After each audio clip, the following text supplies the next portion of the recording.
Hello जी, अस्सलाम वालेकुम। आज मैं बना रही हूँ पाई निहारी। और इसको पाई निहारी इसलिए बोलते हैं कि जी इसमें निहारी का मसाला भी डलता है और क्योंकि इसमें गोश्त भी ऐड होता है और पाई भी ऐड होते हैं, इसलिए इसे पाई निहारी का नाम दिया जाता है और इसका टेस्ट भी निहारी जैसा होता है। तो जिनको जी पाई पसंद है वो पाई खा लेते हैं, जिन्हें गोश्त पसंद है और पाई नहीं पसंद वो गोश्त खा लें, और जिन्हें दोनों चीज़ें पसंद है वो दोनों खा लें। तो जी हमने पायों को जो है पहले गला लिया है, उसमें अच्छा सा पानी डाल के उसको नमक और अदरक लहसुन के साथ गलाया है 5 से 6 घंटे, क्योंकि बकरे के पाए हैं। अगर बड़े के पाए होते तो मैं उन्हें कम से कम 7-8 घंटे पकाती, क्योंकि मैं पॉट्स में बनाती हूँ। अगर आपके पास प्रेशर कुकर है आप थोड़े से कम टाइम में भी उसे आराम से गला सकते हैं।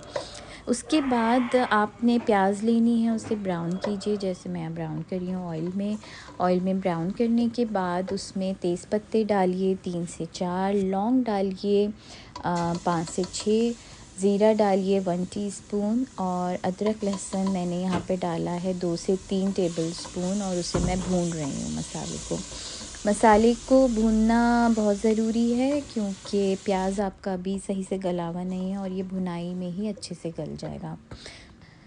तो अदरक लहसुन मैं डाल रही हूँ अपने ज़रूरत के हिसाब से। आप भी उसे अपने आप जितना भी मीट और पाई ले रहे हैं उसी के हिसाब से अदरक लहसुन डालिएगा। मैं यहाँ पर 1 किलो पाई और 1 किलो ही मीट है मेरे पास गोट का, और उसका मैं इतना मसाला बनाऊँगी जो मैं आपको दिखा रही हूँ।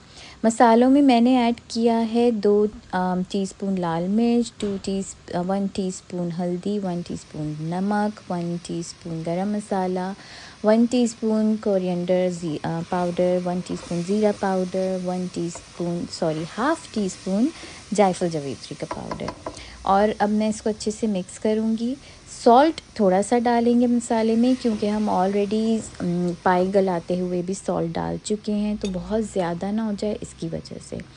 अब आपने देखा है मैं यहाँ पर पायों के ही गले हुआ जो सूप है उसमें से थोड़ा सा पानी लेके मसाला भून रही हूँ। ये इसलिए कि आप कोई भी सालन बनाएं, अगर आप उसमें थोड़ा थोड़ा सा पानी डाल के उसे भूनते जाएंगे तो उसका कलर बहुत अच्छा आता है। मैं यहाँ पर पाई का ही सूप ले रही हूँ, क्योंकि मुझे वही टेस्ट लाना है अपने सालन के मसाले में भी। अब हम इसमें मीट डाल रहे हैं। मीट डाल के इसको अच्छे से हम भुनाई करेंगे। तो पाई का सूप लेते जाइए, भुनाई करते जाइए, सूप लेते जाइए, भुनाई करते जाइए, और कम से कम भी 5 से 6 मिनट या 10 मिनट इसको अच्छे से भूनें। भूनने के बाद हमने आगे का प्रोसेस स्टार्ट करना है। अभी मैं यहाँ पे भुनाई कर रही हूँ, आप देख सकते हैं गोश्त बहुत अच्छे से भुना गया है, लेकिन अभी भी मैं इसको भूनूंगी और इतनी भुनाई करेंगे कि इसका जो कलर है गोश्त का भी चेंज हो जाए, मसाला इसके ऊपर अच्छे से चढ़ जाए, और जो पानी हम डाल रहे हैं वो खुश्क हो जाए, और जो ऑयल है वो सेपरेट हो जाए सालन में से। जब हम अपने देसी ये इस तरह के खाने हैवी खाने बनाते हैं, या जी दावतों वाले और बड़े मेहनत वाले खाने बनाते हैं, तो इसमें भुनाई बहुत मैटर करती है। अब आप इतना टाइम लगाएं, इतनी सारी चीज़ें ख़रीदें, पैसे भी खर्च करें, और वो सही से ना बना हो तो अपना भी दिल दुखता है और फिर खाने वाले को भी नहीं मज़ा आता। तो मेहनत तो लगती है बहरहाल, लेकिन दिल को खुशी भी होती है कि भाई सही तरीके से बेहतरीन चीज़ बना ली हमने। तो आप देख सकते हैं गोश्त में से ऑयल अलग हो गया, पानी ड्राई हो गया। तो अब मैं इसमें पाई ऐड करके फिर से इसकी भुनाई करूँगी अच्छे से। तो आप सूप में से एक एक करके पाई अलग करें, उन्हें निकाल के अपने गोट मीट के साथ ऐड करते जाइए, और इसको फिर से भूनेंगे हम मसाले में अच्छे से भूनेंगे, ताकि मसाला पाई और गोश्त दोनों के साथ मिक्स हो जाए। उसके बाद हम इसमें आगे का प्रोसेस स्टार्ट करेंगे। तो पाई डाल के भी भुनाई आपने 10 मिनट तक तकरीबन करनी है, ताकि गोश्त और पाई बिल्कुल यकजा हो जाए और लगे कि जी एक साथ ही बनाए गए हैं। हमारी ना फूफो बनाती थी पाए बहुत मज़े के, और अल्लाह ने लंबी ज़िंदगी दे, अभी भी बनाती होंगी, लेकिन क्योंकि मैं अब परदेस आ गई हूँ तो मेरी तो बहुत सारी जी चीज़ें छूटी गई हैं, बहुत सारी चीज़ें हमें ख़ुद सीखनी पड़ी यहाँ कर। परदेस की ज़िंदगी ऐसी आपको सब कुछ सिखा देती है, यकीन करें सब कुछ सीख जाते हैं आप। तो यहाँ पर भी मैं अभी यही दिखा रही हूँ कि मैं किस तरह सूप ऐड करती जा रही हूँ। थोड़ा थोड़ा सा आप यखनी लेते जाएंगे पायों की और भुनाई करते जाएंगे।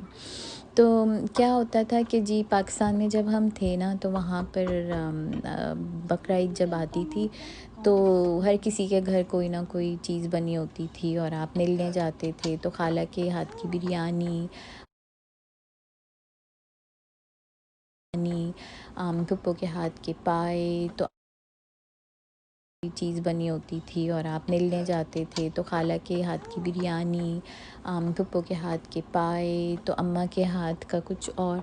ये सारी चीज़ें खा खा के जवान हो गए, शादियाँ हो गई, शादियों के बाद भी बड़े मज़े किए, खाए पिए।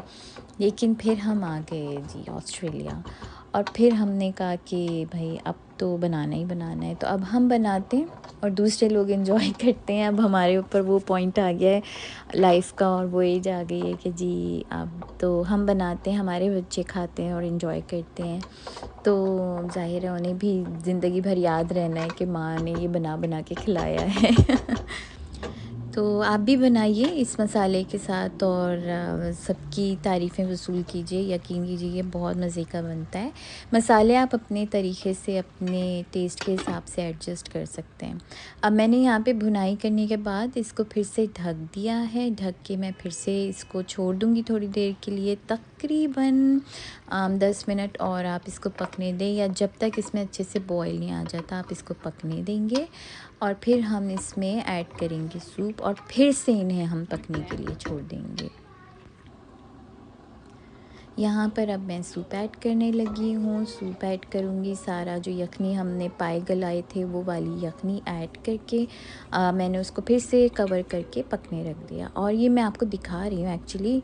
और सबको इस बात का ख्याल रखना चाहिए कि पानी पीना बिल्कुल नहीं छोड़ना चाहिए, भूलना नहीं चाहिए। आप कोई भी काम कर रहे हो, एक बॉटल में पानी भर के अपने पास हमेशा रखा करें और पीते रहा करें। पानी आपकी बॉडी के लिए बहुत ज़रूरी है। तो आप ये देख सकते हैं कि यखनी डालने के बाद मैं इसको फिर से कवर करने लगी हूँ, और फिर से मैं इसको पकाऊंगी जब तक गोश्त और पाए इस यखनी में अच्छे से नहीं पक जाते।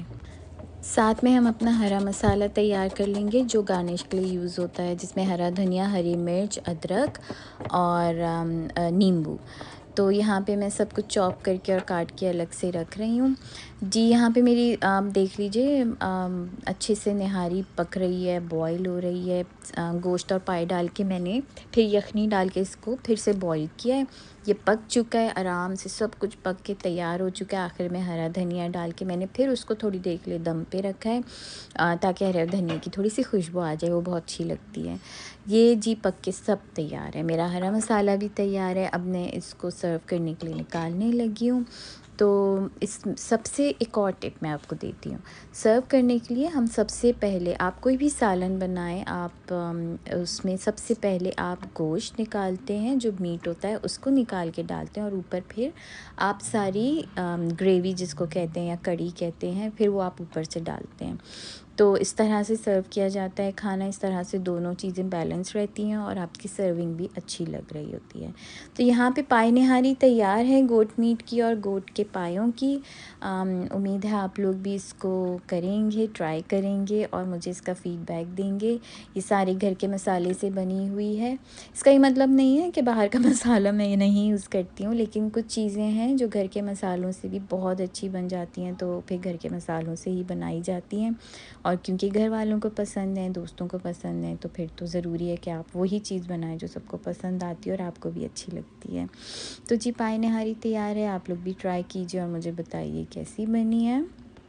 मैं और बाकी रेसिपीज़ लेके फिर से आऊँगी और हम जी उसको भी ट्राई करेंगे। अब आप ये भी देख लें कि आपकी बाजी बैठ के खा कैसे रही हैं, ये भी दिखाना ज़रूरी था मेरा। चलें जी, आप लोग देखें और एंजॉय कीजिए पाए निहारी। आप जब भी बनाएं उसे खा के एंजॉय कीजिए और मुझे अपनी दुआओं में याद रखिए। अल्लाह हाफ़िज़।